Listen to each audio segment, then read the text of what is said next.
There was so much excitement around Usha's visit to Greenland this Friday. I think he is dangerous for Greenland. Trump's got his eye on Greenland like it's a Big Mac. But unfortunately for Dumpy Don and his sidekick, Greenland is pissed off about an upcoming visit by the Second Lady, Usha Vance. After significant outrage about the timing of this visit, the Trump administration decided to do the diplomatic thing and delay the visit. Just kidding. They doubled down and now JD's going too. Hey guys, it's JD Vance, the vice president, and there was so much excitement around Usha's visit to Greenland this Friday that I decided that I didn't want her to have all that fun by herself, and so I'm going to join her.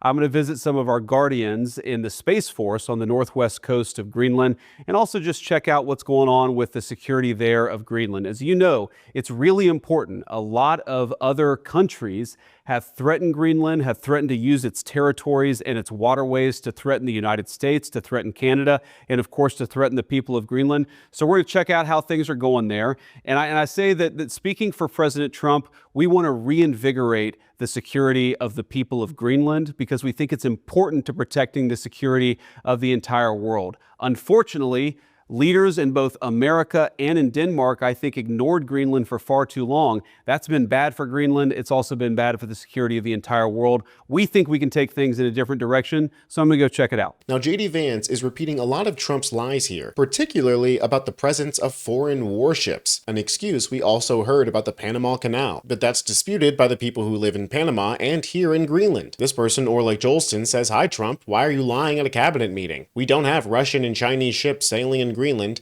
I don't see a Russian neither Chinese ship. I see Danish Navy ships." But that doesn't exactly sound like what JD Vance is saying about the presence of the Danish Navy. He says they're not doing their job. Check out this clip. Denmark, which controls Greenland, it's not doing its job and it's not being a good ally.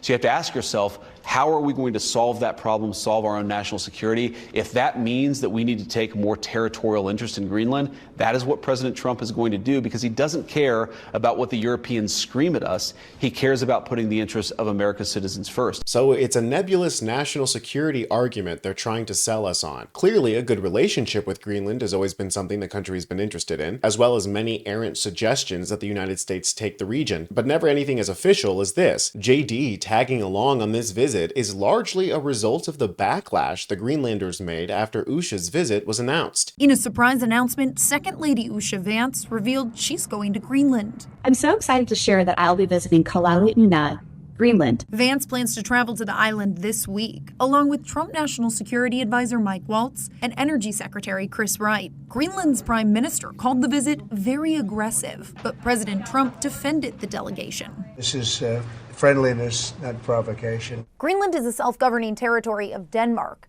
but President Trump has repeatedly expressed a desire for the U.S. to acquire Greenland for its minerals and strategic location. Greenland's going to be something that maybe is in our future. I think it's important. It's important from the standpoint of international security. But that plan doesn't seem to be going over well with the Greenlandic people. I think that a lot of people in Greenland see this as very disrespectful. Syracuse University International Relations professor Renee DeNevers says the U.S. is ignoring the norms of international diplomacy. Unprecedented for such a high-level delegation to travel to another country without an invitation and without much warning of any sort. She points out Greenland recently held an election where voters overwhelmingly signaled a desire for independence from Denmark.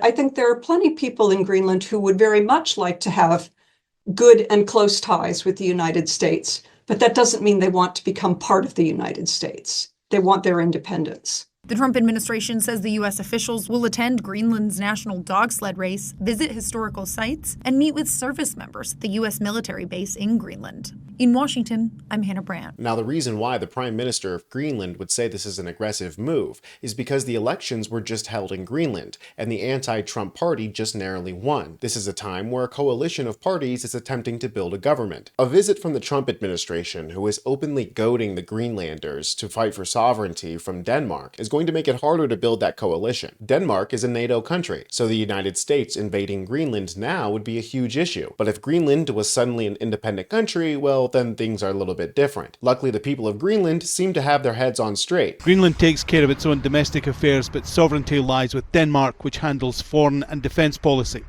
Now, the wife of US President JD Vance has confirmed she's visiting the island uninvited. I'm also coming to celebrate the long history of mutual respect and cooperation between our nations, and to express hope that our relationship will only grow stronger in the coming years. Senior political figures in Greenland have called the visit highly aggressive. It's understood it was Donald Trump's idea and put together hurriedly over the weekend.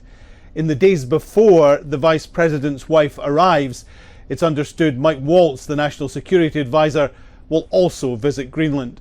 The US President denies there's a sinister motive behind the trip. This is friendliness, not provocation. We're dealing with a lot of people from Greenland that would like to see something happen with respect to their being properly protected and properly taken care of. They're calling us, we're not calling them. The US has a military base on Greenland. Connections stretch back decades. Trump raised the idea of taking control during his first term. He's interested in the rare earth minerals there. But that's brought increasing protests on the island of just 56,000 people. He's arrogant, and I think he is dangerous for Greenland. Greenland is not and will never be for sale. Greenland is run by the Greenlandic people, and that would never change. In recent weeks, Donald Trump has talked about making Canada the 51st state and taking control of the Panama Canal, sometimes suggesting force could be used to achieve his aims. Trying to do that in Greenland is much more complicated. Denmark is a NATO ally. It would breach international agreements, create massive geopolitical shifts, and if he wants to buy it, he will be told Greenland is not for sale. While it seems like the entirety of the island of Greenland is on the same page with their hatred for Trump, even the Prime Minister and the government, there is at least one MAGA Greenlander who invited the Trump administration to the country and started this whole thing. This is Daddy, Papa. Yeah, that's right. Not only is this guy responsible for Don Jr. visiting in January, he also just called Trump Daddy, Papa. If Trump derangement syndrome is now a mental illness, this guy's got it. But at least now is a time of monumental change in the Democratic Party. This kind of open imperialism is not popular with anybody who isn't an ethno-nationalist. And I think how love is the opposite of hate, fear is the opposite of excitement. We're all feeling terrified right now, but we can flip that fear into excitement to fight for change. Listen, Donald Trump campaigned on reducing costs, and he also campaigned on culture warfare issues, and there was a lot of people who voted for Donald Trump that said, no, this is just bluster, this is just talk. He's not going to take away our health care. He's not going to pull out of NATO. He's not going to cede American leadership around the world. But guess what? He is. He's doing it. So, now we're not campaigning against Donald Trump in theory anymore. We're campaigning against the real pain that he's going to inflict on American people. There were 4 years of pain, and I am excited. And I am excited for where we are right now because the energy is high, the tide is shifting, and we are going to meet the moment. Icarus might be flying a little bit too close to the sun. I'm Tony Hinderman with Really American, and I'll catch you next time.